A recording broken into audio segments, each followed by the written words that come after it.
in the woodshed with Night Danger. There's some kind of animal walking in the woods behind me. I can hear the footsteps slowly and intermittently. But every time I turn around, whatever it is still enough to blend in with the trees and the foliage. What little foliage there is this time of year. Either way, I do not fear the critters of my woods, so we will progress as normal. Snake Eyes, why? Why did I make Snake Eyes? Why did I reach out to Solo Rolo to make Snake Eyes with me? Why did I call it Snake Eyes? Why should you play Snake Eyes? All of these whys will be answered to the best of my ability today. And I was about to say today only, but if other people asked in the future, I would probably tell them. Oh, it's already going out.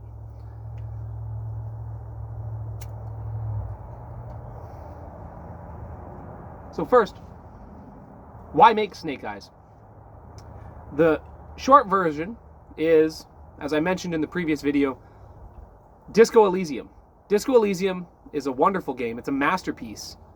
And I wanted to capture that feeling of competing internal voices. Now, this has been done before in RPGs. There is a one-page game called Everyone is John. And it's been a popular one-shot party game in the RPG sphere for, I don't know, however long it's existed. But the mechanics for Everyone is John are very sparse, and it's intended for kind of a silly one-shot. The premise of the most schizophrenic man on Earth being pushed around by voices in his head on a wacky Grand Theft Auto spree through town, well, if you play it straight, it's kind of depressing. So, it's a fun game, but it is a joke game, and it's a joke game on purpose. So, I'd done a couple sessions of Everyone is John as like Christmas one-shots with my group, and I played and loved Disco Elysium. And so I just knew that the premise of multiple voices directing a single character would work, but the question is why would I want it to work? What am I trying to achieve by fleshing out strong enough mechanics that it can stand as a game that takes itself reasonably seriously, unlike, say, Everyone is John, but is also playable at the tabletop, unlike, say, Disco Elysium.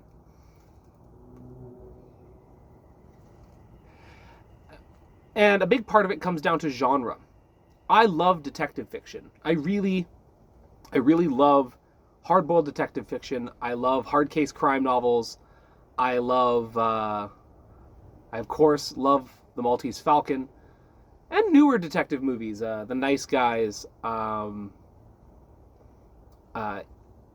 didn't like the first two, but I did like the third of those Knives Out movies, the Wake Up Dead Man. That one was good. I liked it. But I love detectives. I like noir.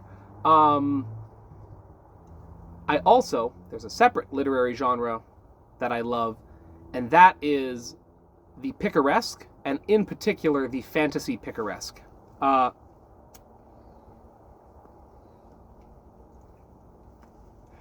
Tales of the Dying Earth, the Lankmar series by Fritz Leiber.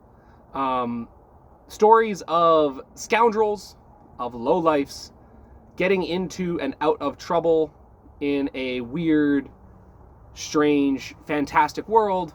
I'm just a sucker for it. I love Eyes of the Overworld and Kugel's Saga. Might be the best piece of sci-fi fantasy ever written, if I'm being honest with you. Kugel is such a perfect character. And I guess what I'm getting at is that while Fafhrd and the Grey Mouser travel as a duo, if you've read The Snow Women, you know that they don't really work all that good as individual characters. They're meant to be a duo. And outside of that, Kugel the Clever, he walks alone. And why is this important? The genre of fantasy picaresques and picaresques in general is one of a single character, maybe a sidekick, like Don Quixote has, is it Sancho? His sidekick. The guy from Confederacy of Dunces, I suppose you could say he has his parrot. But the point being is that it's meant to be about a guy getting in and out of trouble. And that's just not conducive to a conventional RPG table. It doesn't work because you run into the problem that I've always had with Call of Cthulhu, where you have all these wacky characters with all these diverse backgrounds and professions and whatever, and then you have to somehow contrive some artifice to explain why they're working together, why they're traveling together, why they're going on adventures together and solving crimes together. It's the thing that has stuck in my craw about mystery games, perhaps more than anything else, is the contrivance of the party and what a strong departure that is from the fiction that inspires it. The Call of Cthulhu is not about a party. The Shadow over Innsmouth is not about a party. The Maltese Falcon is not about a party. The Big Sleep is not about a party. These are about one guy up against a variety of twists and turns and problems. And I think that the best way to do that would be to have the character steered by multiple players controlling one character. Initially, in very, very early draft ideas for Snake Eyes, originally I was going to express this as each person playing a different portion of the guy. I tried like Four Humors theory, like his sanguine side, his melancholic side. I tried tying it to different organs, his heart to represent like the courageous player, like the sensitive and emotional player, the brain to represent the analytic or problem-solving player, the spleen to represent the cowardly and selfish player. But this felt far too abstract. Can you imagine trying to roleplay as somebody's spleen? And so, while it might have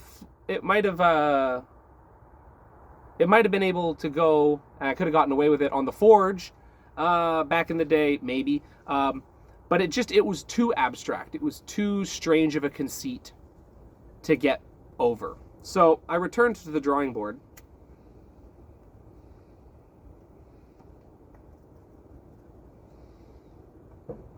And looked at everyone as John again. What are the things that make that game work? One of them is the intentional PvP nature of it. Steering the schizophrenic man is a zero-sum game. Either you're driving or someone else is. And that has players bidding against each other and competing for control and vying for control, and sometimes stepping back and allowing things to happen if it benefits you or if you think it's interesting or whatever. And I liked that kind of inherent PvP, that push and pull, and so we tied that into the mechanics. I liked the detective conceit of Disco Elysium. I liked that there is a case to solve, but you can also meander around and get into all different sorts of hijinks and have conversations with all the voices in your head. And so we put that in the game. I liked the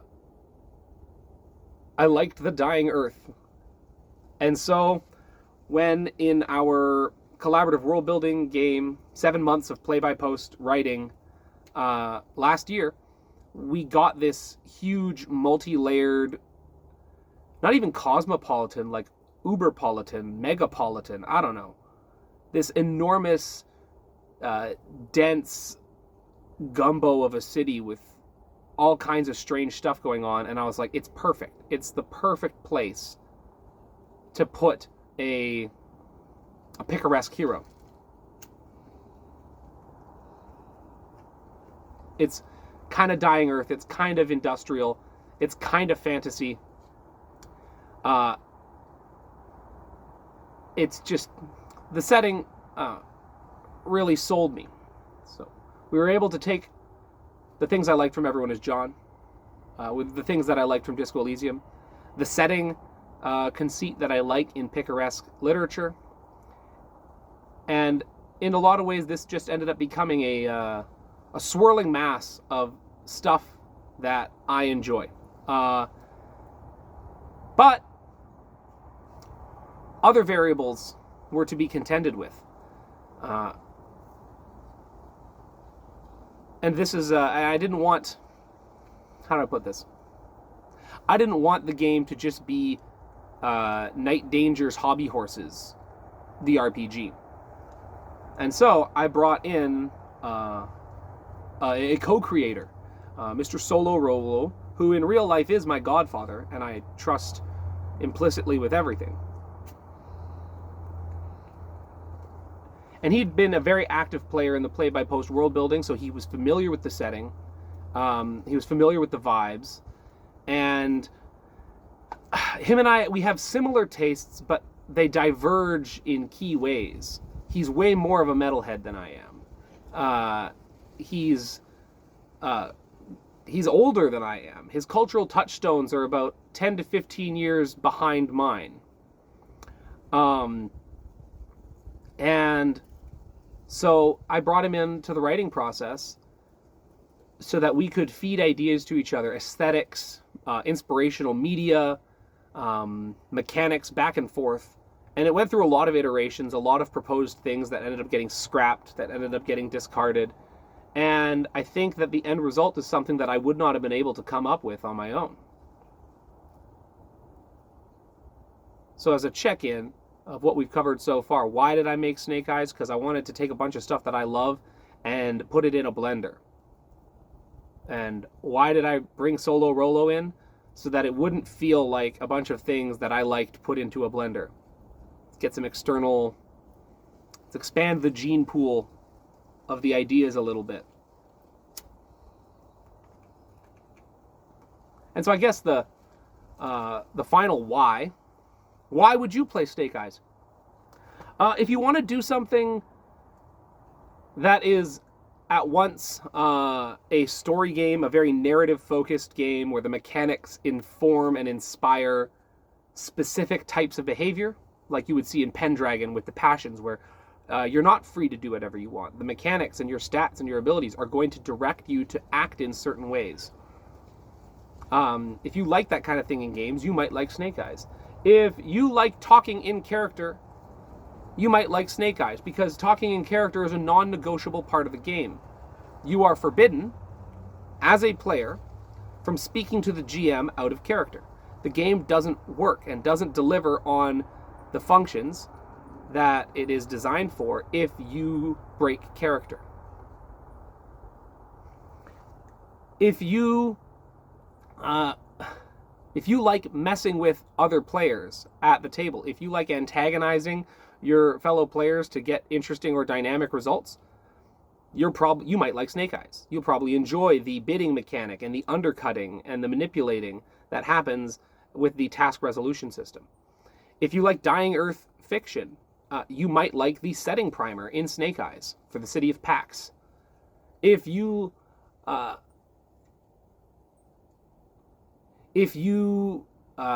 like detectives, you might like Snake Eyes. If you want to have a open table or clubhouse game where players come and go, you might like Snake Eyes, because one of the nice things about it is that it is somewhat intentionally episodic. So you could run this in one-to-one time or not. But what is interesting is, rather than thinking of it as an evolving world, the world, in a lot of ways, it's like a compromise between one-to-one time and pause time. The world pauses between sessions, or at the very least, like, you might get time skips between sessions. The sessions are intended to be somewhat episodic. But the detective, the character that you're all steering, is a conduit for the gods. And there is no obligation for the same gods to appear from session to session. There's no, it's like, oh shoot, what do we do with Dave's donkey and hirelings because he's not here this week? You don't have to worry about that. If Dave's not here, Dave's not here, man. Someone else can come in and occupy portion of the brain space. And you really want to treat, as a GM, rather than thinking in terms of, here's my world and here are all the wheels that I spin in it, and I can bring characters in and out of this world. The world is already fairly developed and fairly opinionated. And so instead, you are bringing people in and out in rotating rosters of this prophetically attuned character who keeps getting into trouble. And so I think it'll work really quite well for open tables, for clubhouse play, for pick up and go type of gaming. And in particular, I actually think it is better if you play the game for longer periods of time because of some of the nature of progression mechanics and the way that the detective will evolve over time the longer you run him. I think the final why that we could cover today is, why did I call it Snake Eyes? Because it's not, I didn't call it Snake Eyes because when you roll 2d6 you get Snake Eyes and something interesting happened. Actually, it's maybe a bit of an oversight on my part. Rolling Snake Eyes does nothing for you other than giving you a pair to use in the dice poker. I called it Snake Eyes because A, I like the aesthetic of rolling 2 dice. B, I really enjoyed the Nicolas Cage movie, Brian De Palma's Snake Eyes, where he's a corrupt detective trying to solve a murder inside a Atlantic City casino. It felt like it fit the vibes of the game. And because a lot of the mechanics on the GM side of things do derive from the Devil's Bargain in Blades in the Dark. In Blades in the Dark, there is an option for you to introduce problems for the characters through the use of a mechanic called the Devil's Bargain. And I always felt like it would be cooler if the Devil's Bargain wasn't a metaphor. If the devil of your world, of your fantasy world, was actively tampering with the players every time you used that mechanic. And the devil of Pax of Septima, such as we have him, is a hive mind of snakes from outer space. So I was watching the Nick Cage movie, and I had just introduced this pseudo-spiritual alien snake demon to the campaign world in a play-by-post. These outer snakes were causing all kinds of problems. They were corrupting society. They were tampering with government. They were wearing away at the foundational morality of the city of Pax. And I thought, snakes, Snake Eyes. And there it was. That's where the name came from. You now know more about why I made Snake Eyes than anyone else in the world. Because some of these are things I don't even actually think I've communicated to my co-writer, Solo Rolo. So consider yourself profoundly informed. And if any of these whys appeal to you, come May 1st, you should download a free copy of Snake Eyes. This has been Night Danger in the Woodshed. God bless you, and have a good day.